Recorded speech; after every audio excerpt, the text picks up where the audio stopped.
طيب هنا يعني دخلنا هلا الواقع. استاذ جميل، دخلنا في العرض التاريخي، بس البعض ينتقد المملكة العربية. بس سؤال استاذ وليد، صار لها جمعة الحرب العدوانية على الشعب اليمني، ماذا حققت؟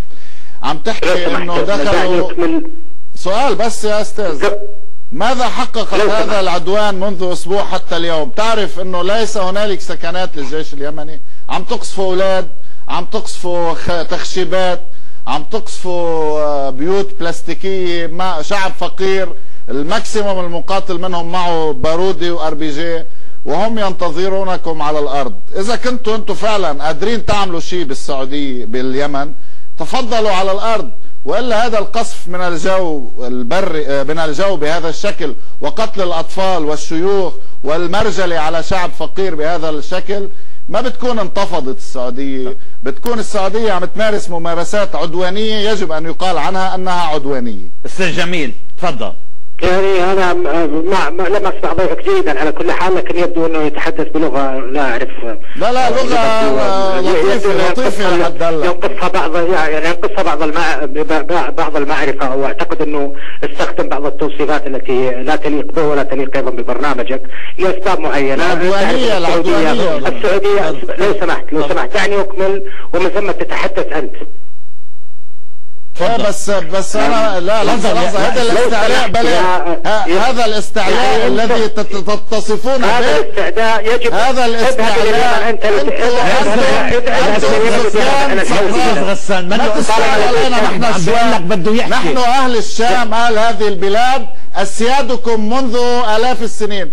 لا ما تستعلي علينا يا استاذ غسان. لا انت سيد،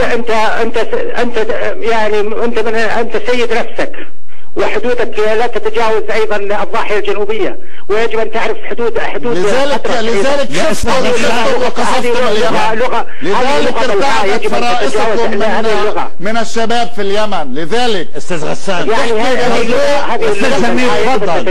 اللغه انت تريد ان تحلل ام تريد ان تحكي حكي سخيف؟ تفضل استاذ جميل، تفضل. سياسي عندما تتحدث بهذه اللغه. تفضل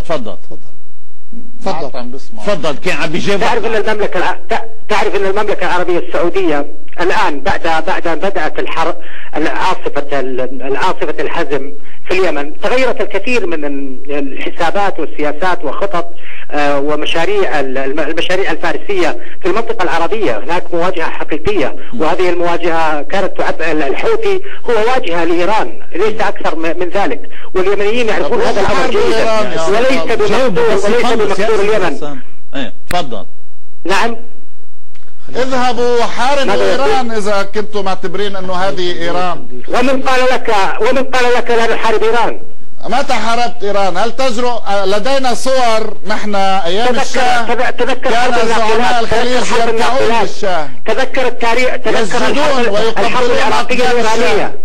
عندما اتت ثوره اسلاميه محترمه ومناصره لقضايا العرب والمسلمين اصبحتم تناصبونها الاعداء. مشكلتك يا غسان، مشكلتك تعرف ما هي؟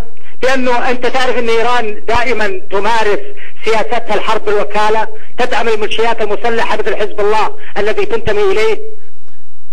انا يشرفني ان انتمي الى حزب الله، بس للاسف ما عاد هي لا تضغط حتى ايضا هي ترسل الميليشيات للدفاع، ترسل الميليشيات، هي لا تريد ان تدفع اثمان. لكن السعوديه ترسل للقاعده ولداعش وللنصره ولبوكو حرام. ما في تنظيم متخلف، ما في تنظيم بالعالم متخلف رجعي تكفيري متطرف الا ما بتدعم السعوديه. اكثر من ذلك ما في حركه تحرر وطني جديه الا ما تعتقد انه انت تعتقد انه تحل السياسه الان؟ يا سيدي انا اعتقد الرجعيه هذه في اللغه التي تستخدمها. يجب ان تفهم كيف تحلل السياسه ومن ثم تتحدث بهذه اللغه. انت الان فقط تطلق توصيفات، هذه التوصيفات لا مسار لها في السياسه، يجب ان يكون هناك تحليل. تمارس سياسه الحرب والوكاله. يا غسان اسمعني جيدا لو سمحت. عم بسمعك يا جميل. ايران تمارس سياسه الحرب الوكاله، دعم علاقاتها مع بعض الميليشيات المسلحه في الاقليم، في داخل الاقليم، حتى القاعده. هل تعرف ان القاعده تستضيف الكثير من قيادات ورموز القاعده في طهران؟ وسلمت بعضهم حتى من عائلات بن لادن لاحقا للسعوديه. انت يعني لا اعرف طيب كيف انت تتحدث بهذه اللغه وانت رجل المفترض ان تكون مطلع على امور السياسه والعلاقات المشبوهه بين ايران والجماعات الاسلاميه التكفيريه التي تتحدث عنها. هذه هي الرجعيه التي تمارسها الملالي اذا كنت تريد تلك الحقيقه. استاذ جميل، السعوديه الملالي عاملين دوله حديثه مش دوله متخلفه. العالم العربي هؤلاء الملالي وين كمان؟ هؤلاء الملالي عاملين دوله حديثه، دولة إقليمية عظمى وليس دولة متخلفة تجلد رائف بدوي على تغريدة وتمنع المرأة من أن تقود سيارة. أنا أقول إنه أنت تحمي نفسك بإيران، أنت تحمي نفسك بإيران وأنت في الضاحية الجنوبية، وتمارس أيضا حتى في على اللبنانيين سيطرة إيرانية.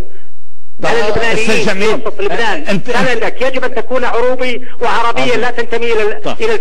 استاذ جميل، اذا العروبي السعوديه انطلاقا من كل الحوار شامخه وستبقى شامخه وانت قزم. عظيم. اسمح لي على هذه الكلمه. لا بلا توصيفات بالشخصي، هيدي يعني بس السؤال هو من اراد ان ندخل بهذا التوصيف الذي لا حدث له. بالشخصي انت يعني هو أقدم من بعض يا استاذ وسلمان بن عبد العزيز محمد بن نايف محمد بن سلمان كل اهل